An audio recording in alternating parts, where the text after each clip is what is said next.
weeks. Thank you, Mr. Chair. Senator Hawley. Thank you, Mr. Chairman. Mr. Abadi, let me just stay with you. You just started to answer Senator Blackburn's question that not releasing the 1023 or talking about it as a matter of life and death, question of life and death, you said. Explain. It is potentially a question of life and death For whom? with regard to the source of the information. So, okay, so now we've confirmed that the document exists. That's progress because the FBI director initially denied that it exists. Why did he do that? We have already and previously acknowledged the existence of the documents. Yeah, after you first denied it. Now, when a member of this committee read it, right, the FBI director, let's just get the record straight. The FBI director initially said it doesn't exist. Then Senator Grassley said, I've read it. Then he said, oh, okay, well, gotcha. I guess it does exist. Now you're going back and forth with members of this committee, what's in it. Why don't you just release it? Is it classified? The document is not classified. Okay. Will you commit to releasing it? Senator, we'll take that back and we will work with you in this committee. How about just a yes or no? Will you commit to releasing this unclassified document that alleges that the President of the United States, has taken $5 million or more in bribes from a foreign nation? The document has already been released pursuant to a subpoena to the House Oversight Committee. Has it been released to this committee? We will work with this committee within the parameters that are established to meet Will you the release the request. document to the public? It's unclassified. Don't you think the American people have a right to see it? Senator, the document, as you know, contains sensitive information that has bearing on the life of the source of the information, potentially. You can redact the source's name. We do this all the time. In some instances, Senator, and I know you know this, that is not sufficient to protect people. And that's what we strive and work to do each and every day. And I hope you would take that seriously, too. Oh, I take it very seriously.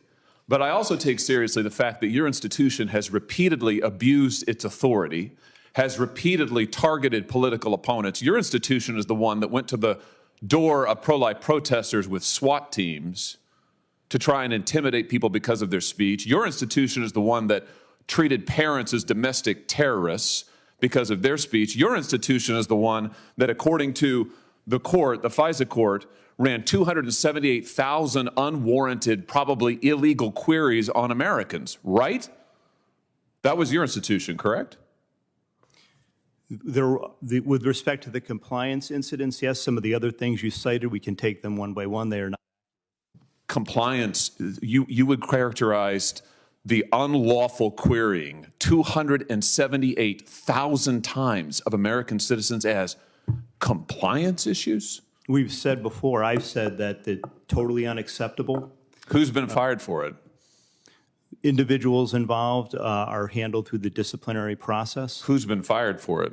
We have, in the case of the unintentional instance where something similar happened, we have fired people in the past. Wait, I'm sorry. What does that word salad mean? The unintentional instance where what does that mean? Who's been fired for the 278,000 times that you improperly or illegally queried the database for American citizens? Anybody? When we find intentional incidents.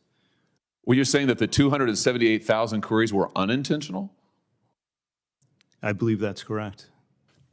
Wow, 278,000 times American citizens' information was queried by your agency unintentionally? That's your testimony? I would want to go back and check that, Senator. But well, that's what you just told me. My understanding is that the vast majority of Well, wait, that's different. You just said it was. You just said it was unintentional. Now it's the vast majority. Which is it? Do you know? I would want to go back and check it. So you don't know? My understanding is that likely all were unintentional. Likely all. So first it was all of them, then it was vast majority. Now it's likely all. So you don't know is the answer to the question. I don't know the answer as we sit here today, but I will find out. Could have started with that probably. Who was fired for the lies to the FISA court for the Carter Page warrant?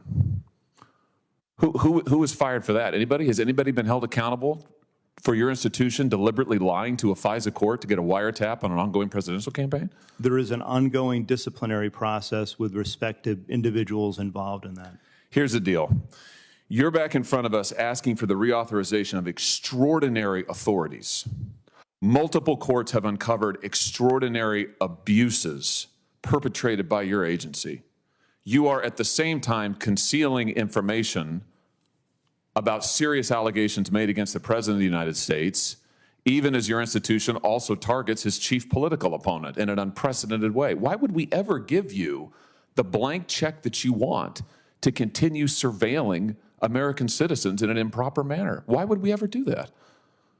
Senator, we're here to talk about reforms today. I did get confirmation that the query. No, we're not. We're here to talk about the reauthorization of Section 702. Why would we reauthorize it, given your track record of abuse and illegal improper surveillance and political targeting? Why would we do that? Why would it be appropriate for this body to do that? We've made significant reforms and implemented corrective measures. We've seen significant progress as a result of that, Senator.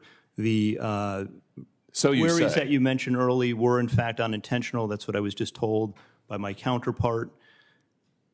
That is an Clarify amazing. the earlier question. So your testimony is the 280,000 queries of American citizens was unintentional. That's your final answer? That's how they were assessed by that team that did the review. I'm not satisfied with that. That's Yeah, I why don't believe we've that at all. implemented further measures, as I announced earlier today. Yeah, I don't believe that at all. And frankly, we've heard from your agency 1,000 times that you're going to do better, will do better. You promised after the abuses of Title I you'd do better, and then we find out that in the meantime you're illegally querying 280,000 American citizens' data. It's unbelievable, frankly. Everything you say is unbelievable. Senator Tillis?